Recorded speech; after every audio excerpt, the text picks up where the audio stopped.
തിരുവചനം തിരുവചനം.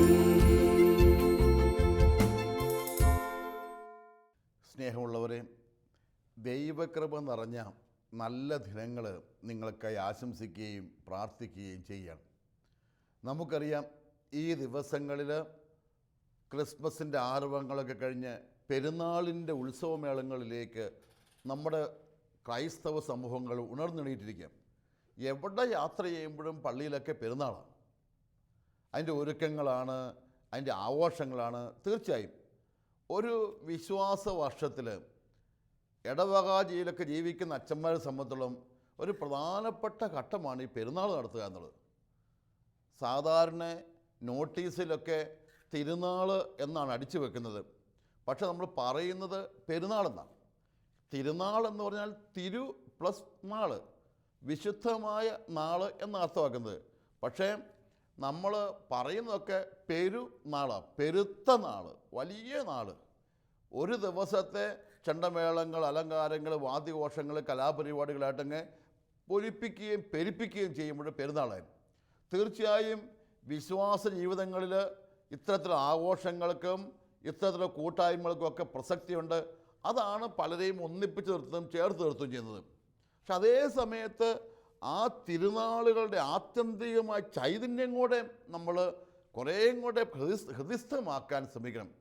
പ്രത്യേകിച്ച് ജനുവരി മാസത്തിൽ ഏറ്റവും കൂടുതൽ സഭയിൽ തീഷ്ണമായി പ്രസംഗിക്കപ്പെടുന്ന, ഏറ്റവും കൂടുതൽ ആളുകൾ താല്പര്യപൂർവ്വം ഒത്തുചേരുന്ന വിശുദ്ധനാണ് വിശുദ്ധ സെബസ്ത്യാനോസ്. നമുക്കറിയാം, ആദിമസഭയിലെ മതമർദ്ദന കാലഘട്ടത്തിൽ രാജാവിൻ്റെ പടനായകനായിരുന്ന സെബസ്ത്യാനോസ് തൻ്റെ വിശ്വാസം ഏറ്റുപറഞ്ഞതിൻ്റെ പേരിൽ കൊല്ലപ്പെടാൻ വേണ്ടി വിധിക്കപ്പെട്ടു. എല്ലാ സ്ഥാനങ്ങളും എല്ലാ സൗഭാഗ്യങ്ങളും നിനക്ക് തരാം, നീ കണ്ടെത്തിയ ഈ യേശുവിലുള്ള വിശ്വാസം ഉപേക്ഷിച്ചാൽ മതി എന്നാണ് രാജാവ് പറഞ്ഞു വെച്ചത്. പക്ഷേ നേരിട്ട് അനുഭവപ്പെട്ട, നേരിട്ട് ഹൃദയത്തിലേക്ക് കയറി വന്ന ആ യേശുവിനെ പുറന്തള്ളുവാൻ ഈ സെബസ്ത്യാനോസ് തയ്യാറായില്ല. എന്തെല്ലാം ലാഭങ്ങൾ, എന്തെല്ലാം നേട്ടങ്ങൾ, എത്രമാത്രം സൗഭാഗ്യങ്ങളാണ് മുമ്പിൽ വിവരിക്കപ്പെട്ടത്. ഇതെല്ലാം വേണ്ടെന്ന് വെച്ച് യേശു എൻ്റെ പ്രിയപ്പെട്ടതായി മാറുന്നവനെ കല്ലെറിഞ്ഞ് കൊല്ലാൻ വിധിക്കപ്പെടുക. ഒരു മരത്തെ കൊണ്ടുപോയി കെട്ടി അമ്പ് ചെയ്ത് അവൻ കൊല്ലപ്പെടുന്നു. ആ അമ്പാണ് ഇന്ന് നമ്മുടെ പള്ളി പെരുന്നാളിനൊക്കെ കഴുന്നെടുക്കുന്ന പോലെ നമ്മൾ ഏറ്റുവാങ്ങുന്നത്. അതായത് യേശുവിന് വേണ്ടി ലാഭമായിരുന്നതെല്ലാം വേണ്ടെന്ന് വെച്ചവന് കിട്ടിയ സമ്മാനമാണ് ഈ അമ്പേറ്റുള്ള മരണം. യേശുവിന് വേണ്ടി യേശുവിനെ പ്രാർത്ഥിച്ച് യേശുവിൻ്റെ വിശ്വാസം കൊണ്ടുവന്ന് യേശു എനിക്ക് പ്രധാനപ്പെട്ടതെന്ന് തിരിച്ചറിഞ്ഞ് അവനത് പ്രഘോഷിക്കാൻ തുടങ്ങിയപ്പോഴാണ് ഈ ലോകം അവന് കൊടുത്ത സമ്മാനം എന്താ? മരണമാണ്. ആ മരണം അമ്പേറ്റ് കൊല്ലപ്പെടുന്ന മരണമാണ്. ഈ സെബസ്ത്യാനോസ് നമുക്ക് പങ്കുവെച്ചു തരുന്ന ഏറ്റവും സുന്ദരമായ ആശയത്തെ നമ്മൾ കളയരുത്. സെബസ്ത്യാനോസിൻ്റെ രൂപം കാണുമ്പോഴും പെരുന്നാൾ കാണുമ്പോഴും എനിക്കെന്നും തോന്നുന്ന ചിന്തകളൊന്ന്, എത്ര വലിയ ലാഭങ്ങളാണ്, നേട്ടങ്ങളാണ് ഈ മനുഷ്യൻ വേണ്ടെന്ന് വെച്ചത്.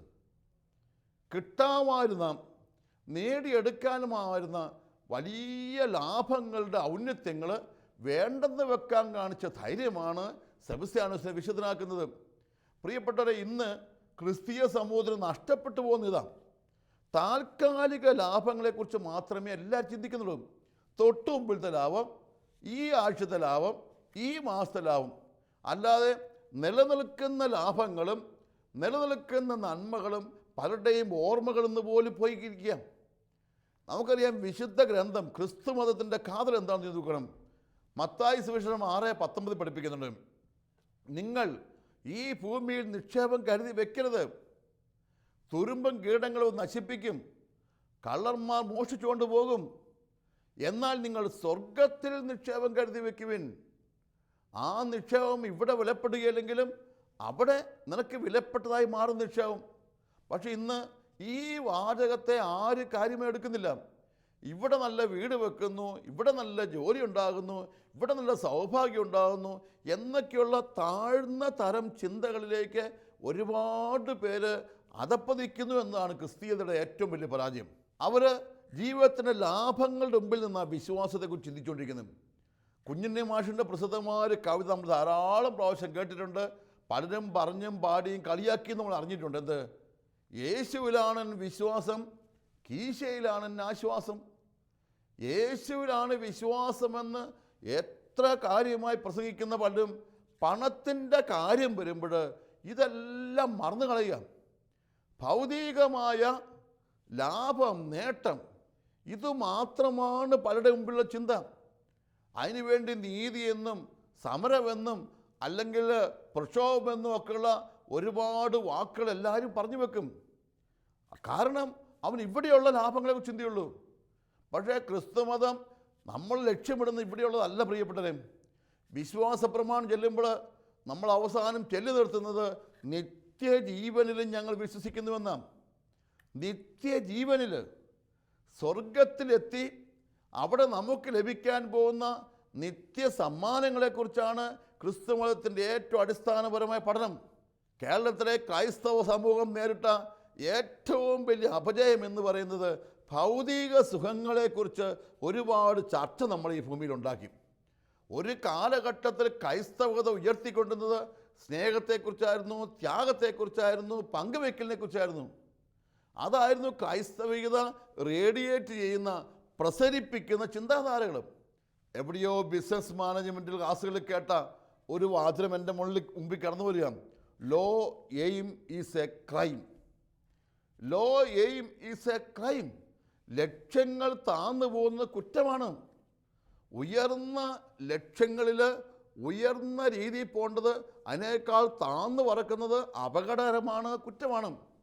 ഉദാഹരണം പറഞ്ഞു വെച്ചാൽ, ഇപ്പോൾ ഒരു വിമാനം പറക്കുന്നൊരു വേഗതയുണ്ട്, ഒരു ഉയരമുണ്ട്.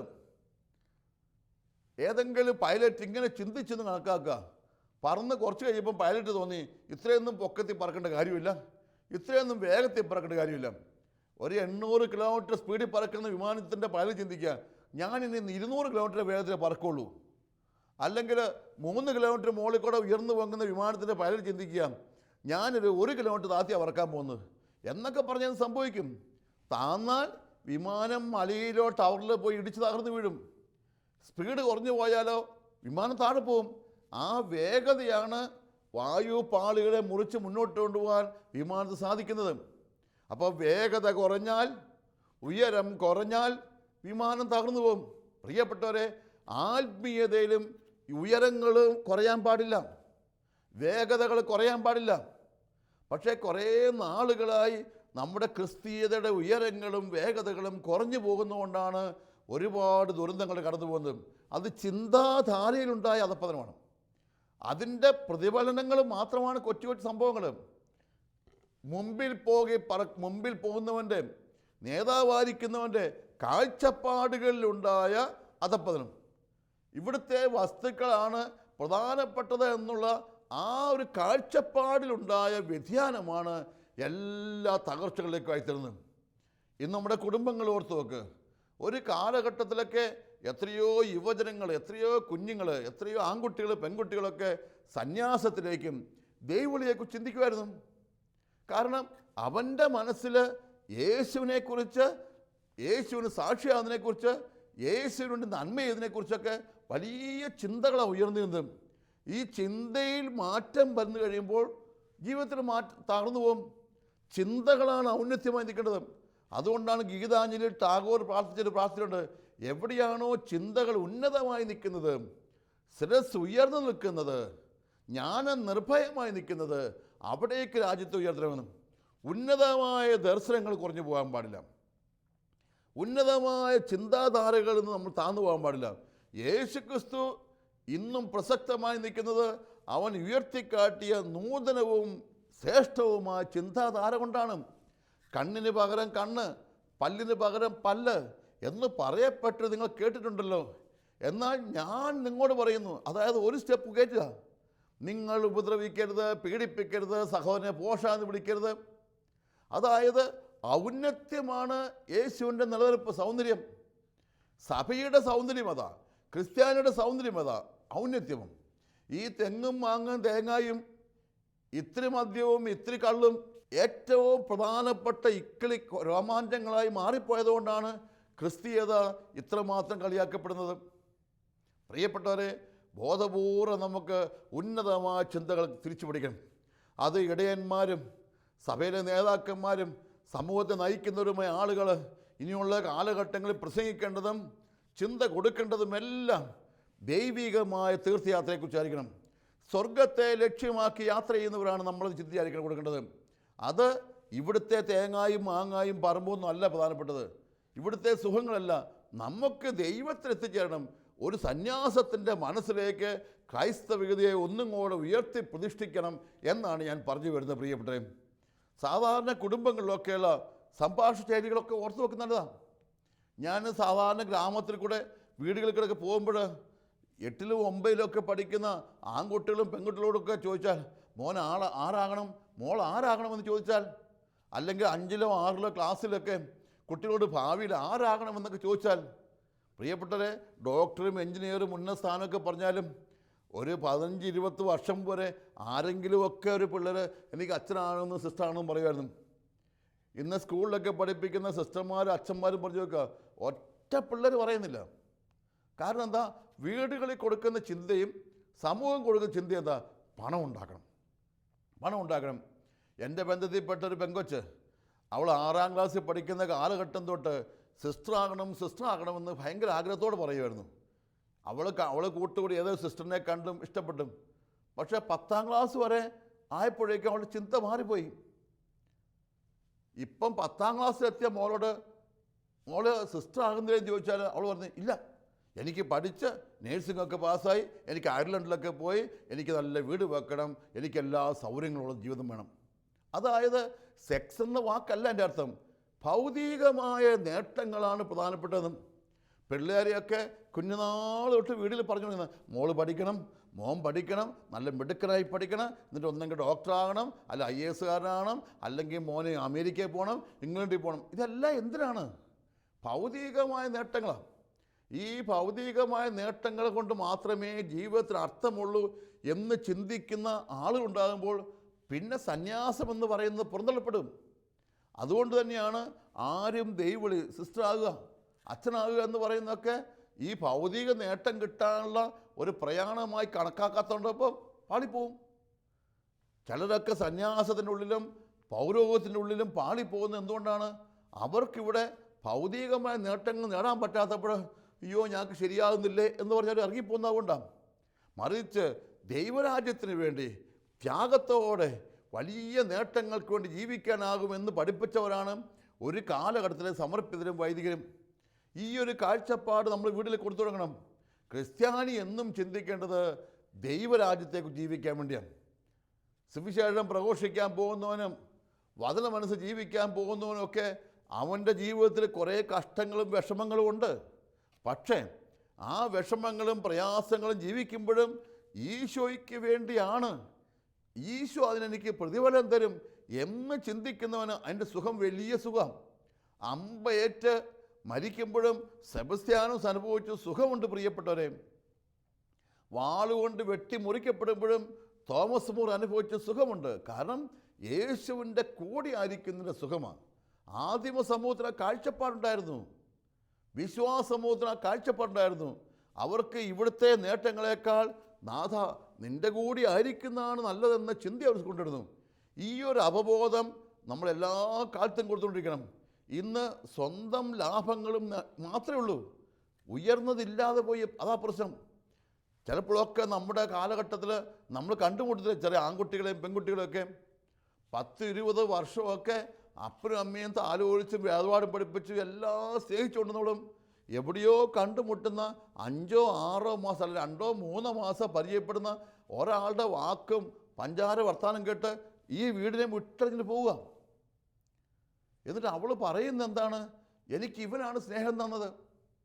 20 വർഷം 22 വർഷം ഈ അപ്പനമ്മയും കൂലിപ്പണിയെടുത്തതും ഇവക്ക് ചോറ് വാരി കൊടുത്തതും ഡ്രസ്സ് മേടിച്ചു കൊടുത്തതും ഇവക്ക് ഭക്ഷണം കൊടുത്തതും കൂടെ കഴിച്ചതും ഒന്നുമില്ല.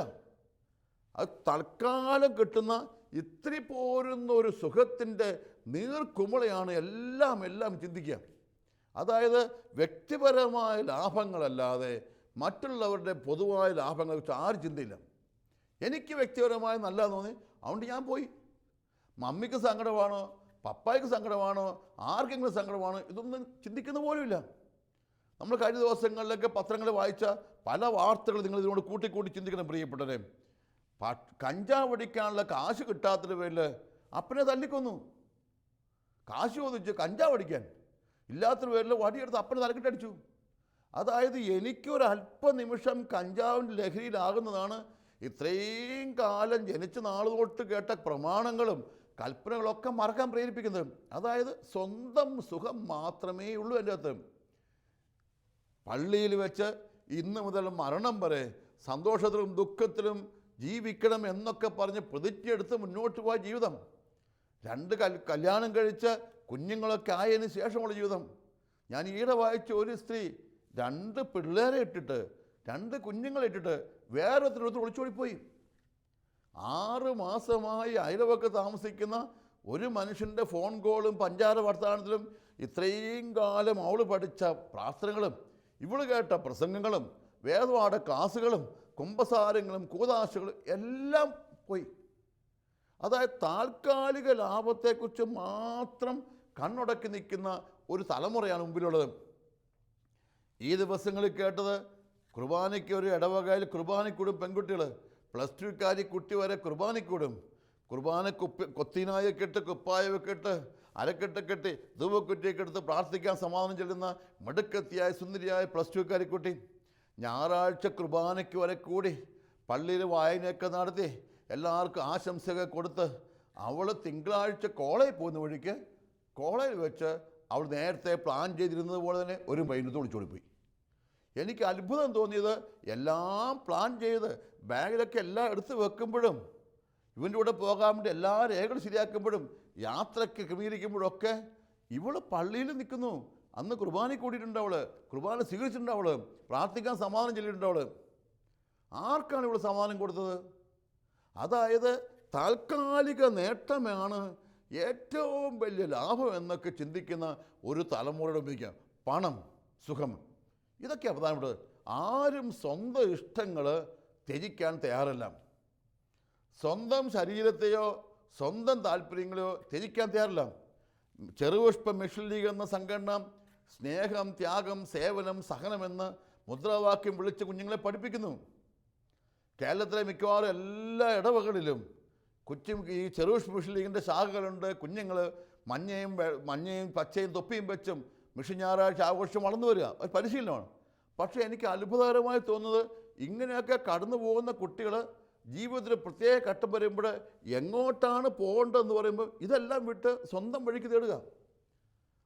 നീതിമാത്ര പുസ്തകത്തിൽ 30-ാമത്തെ അധ്യായത്തിൽ ഇതാ നിൻ്റെ മുമ്പാകെ ഞാൻ ജീവനും മരണവും വെച്ചിരിക്കുന്നു, നിനക്ക് തിരഞ്ഞെടുക്കാം.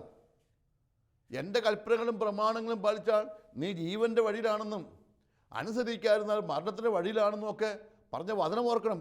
ഈ ട്രാഫിക് ജംഗ്ഷനിൽ അവർ തിരഞ്ഞെടുക്കുന്നത് എന്താ? തൽക്കാല ലാഭത്തിന് വഴി പോവാ. നാളെ ദുരന്തമാണോ ഇതൊന്നും ചിന്തിക്കുന്ന പോലില്ല. അതായത് പ്രിയപ്പെട്ടവരെ, വിശുദ്ധ ആത്മാക്കൾ അലങ്കാര വസ്തുക്കൾ മാത്രമായി മാറുകയും അവരുടെ ആശയങ്ങളും ബോധ്യങ്ങളും ഹൃദയത്തിലേക്ക് കടന്നു വരാതിരിക്കുകയും ചെയ്യുന്ന അവസ്ഥയാണ്. അതുകൊണ്ട് നമ്മൾ ഓരോരുത്തരും ബോധപൂർവം തന്നെ മനസ്സിൽ ദൈവികതയ്ക്ക് പ്രാധാന്യം കൂടി ചിന്തിച്ചു തുടങ്ങണം. നമ്മുടെ കുഞ്ഞുങ്ങളെ പഠിപ്പിക്കണം. അസീസിലെ വിശുദ്ധ ഫ്രാൻസിസിൻ്റെ കഥ പറഞ്ഞ് പഠിപ്പിക്കണം. വലിയ പണക്കാരനെ അപ്പൻ്റെ മോനായിരുന്നിട്ട് പോലും എല്ലാം ഇട്ടെറിഞ്ഞിട്ട് ചെരുപ്പ് പോലും ധരിക്കാതെ ചാക്ക് വസ്ത്രം ധരിച്ച് അരയിൽ കയറും കെട്ടി ഇറങ്ങി നടന്ന അസീസിലെ സ്നേഹായൻ്റെ കഥ കുട്ടികളെ പഠിപ്പിക്കണം.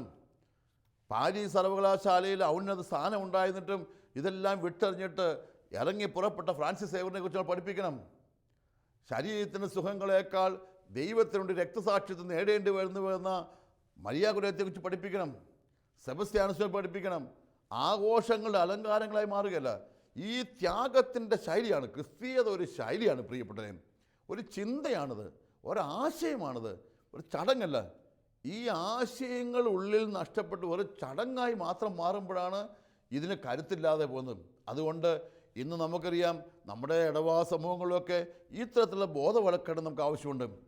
വളരെയധികം പീഡനങ്ങളും ദുരന്തങ്ങളും ഏറ്റുവാങ്ങേണ്ടി വന്ന ഒറീസയിലെ സഭ, എത്രയോ ആളുകളാണ് കൊല്ലപ്പെട്ടത്, എത്രയോ വീടുകളാണ് കത്തിക്കപ്പെട്ടത്. പക്ഷേ അവർ യേശുവിൽ ഉറച്ചു നിന്നും. അതുകൊണ്ടെന്താ? അവിടെ വിശ്വാസത്തിൽ സഭയിൽ വളർച്ച ഉണ്ടായിക്കൊണ്ടിരിക്കുകയാണ്. ഇന്ന് ഞാൻ കേരളത്തിൽ ചിലപ്പോഴൊക്കെ തമാശക്കോർക്കും, ഇതേപോലെ മതമത്സരമുണ്ടായാൽ ഇവിടെ എത്ര ആളുകൾ വിശ്വാസത്തോടെ നിൽക്കാനുണ്ടാവുന്നു.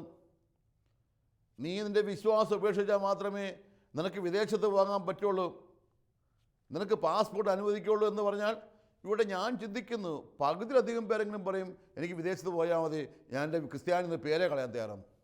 ബൈബിളിൽ ചവിട്ടിയില്ലെങ്കിൽ നിൻ്റെ കാല് കൊത്തുമെന്നാണ് ഒറീസയിലെ ഗ്രാമങ്ങളിൽ പലരും പറഞ്ഞു വെച്ചത്. കാല് കൊത്തി മുറിക്കപ്പെട്ടു വന്നാലും ബൈബിളിൽ ചവിട്ടുകയാണെന്ന് അവൻ പ്രതിജ്ഞയെടുത്തു. അങ്ങനെ കാല് തല്ലിയൊടിക്കപ്പെട്ട കുറേ പേർ ഒറീസയിലെ ഗ്രാമങ്ങളിലുണ്ട്. ഇവിടെ കേരളത്തിലെ ഏറ്റവും നല്ല ഇടവകയെപ്പോലും ഇങ്ങനെ പോലീസ് പട്ടാളം വന്നിട്ട് ബൈബിൾ തുറന്നു വെച്ചിട്ട് ചവിട്ടിലെ കാല് തല്ലി ഓടിക്കുമെന്ന് പറഞ്ഞാൽ ഞാൻ തമാശക്കായാലും ചിന്തിക്കും, ആളുകൾ ക്യൂ നിൽക്കും ഇത് ചവിട്ടിക്കൊണ്ട് വലിയ രക്ഷയോടെ പോകാൻ വേണ്ടി വരും. അതായത് ശരീരത്തിൻ്റെ ത്യാഗങ്ങളും നൊമ്പരങ്ങളും ഏറ്റുവാങ്ങുന്ന വിശ്വാസം നമുക്കില്ല. ചിലതൊക്കെ നഷ്ടപ്പെടാൻ ധൈര്യം കാണിക്കുന്ന വിശ്വാസം നമുക്കില്ല. ചില നഷ്ടങ്ങൾക്ക് വേണ്ടി ധീരരാകണം പ്രിയപ്പെട്ടവരെ. പ്രത്യേകിച്ച് ഈ കാലഘട്ടങ്ങളിൽ നമ്മുടെ ഭാരതത്തിൻ്റെയും കേരളത്തിൻ്റെ പശ്ചാത്തലത്തിൽ ചില നഷ്ടങ്ങൾക്ക് വേണ്ടി നമ്മൾ മനസ്സ് കരുത്താർച്ചുകൊണ്ടിരിക്കണം. പലതും നഷ്ടപ്പെട്ടുകൊണ്ടിരിക്കും. നമുക്കിനിയും ഓരോന്നോരോന്നോരോന്ന് നഷ്ടപ്പെട്ടിരിക്കും. ഈ നഷ്ടം നാളെ വലിയ ദുരന്തങ്ങളിലേക്ക് നമ്മൾ എത്തിക്കും. അതുകൊണ്ട് നഷ്ടപ്പെടാൻ വേണ്ടി ഒരുങ്ങിയിരിക്കുക. ജോലി നഷ്ടപ്പെട്ടേക്കാം, പറമ്പ് നഷ്ടപ്പെട്ടേക്കാം. അതുകൊണ്ട് ജീവിതത്തിൽ ഇനി ഒരിക്കൽ കൂടി ഈ സെബസ്ത്യാനോസിനെയും വിശുദ്ധ ഗീവർഗീസിനും ഒക്കെ ഏറ്റവും പ്രിയപ്പെട്ട പാഠങ്ങളായി നമുക്ക് കൊണ്ടുനടക്കാൻ സാധിക്കണം പ്രിയപ്പെട്ടവരെ. അതായത് വിശ്വാസത്തിന് വേണ്ടി ചിലതൊക്കെ നഷ്ടപ്പെടാൻ ഞാൻ തയ്യാറാകുന്നു. എന്നിലുള്ള യേശുവിൻ്റെ വിശ്വാസത്തിന് വേണ്ടി, യേശുവിനെ സ്വന്തമാക്കാൻ വേണ്ടി ഞാൻ ചിലതൊക്കെ, ചില വ്യക്തികളെയും ചില സ്ഥാനങ്ങളെയും ചില അവസ്ഥകളെയും ചില സുഖങ്ങളെയും ഒക്കെ വേണ്ടെന്ന് വെക്കാനും നഷ്ടപ്പെടാനും ഞാൻ തയ്യാറാകും എന്ന ഉറച്ചൊരു സാക്ഷ്യമാണ് നമുക്ക് ഈ കാലഘട്ടത്തിൽ നേടിയിരിക്കുന്നത്. അതുകൊണ്ട് ഈ തിരുനാൾ സീസണുകൾ, വിശുദ്ധ ആഘോഷങ്ങളൊക്കെ മുഴുകുമ്പോൾ ഈ ഒരു ആത്മീയ ചിന്തയും കൂടെ നിങ്ങളുടെ മനസ്സിലേക്ക് കടന്നു വരട്ടെ എന്ന് ആഗ്രഹിച്ച് ഞാൻ പ്രാർത്ഥിക്കുന്നു. കർത്താവായ ഈശോയെ, നിനക്ക് വേണ്ടി ഈ ലോകത്തിലെ ചിലതൊക്കെ നഷ്ടപ്പെടേണ്ട കാലഘട്ടത്തിലേക്ക് ഞങ്ങൾ എത്തിക്കൊണ്ടിരിക്കുകയാണ്.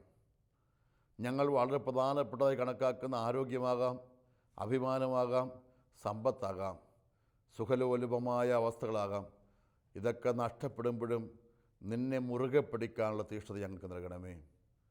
ഞങ്ങളുടെ ചുറ്റുവട്ടങ്ങളിലുള്ള അസ്വസ്ഥപരമായ നിമിഷങ്ങളിലും ഈശോ എൻ്റെ അഭയശിലയാണെന്നും ഞാൻ മുറുകെ പിടിക്കുന്ന കല്ലാണ്, വേറെ എന്തെല്ലാം പോയാലും ഞാൻ അവനെ വിട്ടുപോകില്ല, എൻ്റെ രക്ഷയും അഭയവും സങ്കേതവും എന്നൊക്കെയുള്ള സങ്കീർത്തകൻ്റെ വിശ്വാസത്തിലേക്ക് ഞങ്ങളെല്ലാവരെയും വളർത്തണമേ. പിതാവും പുത്രനും പരിശുദ്ധാത്മാവുമായ സർവേശ്വര. ആമേൻ.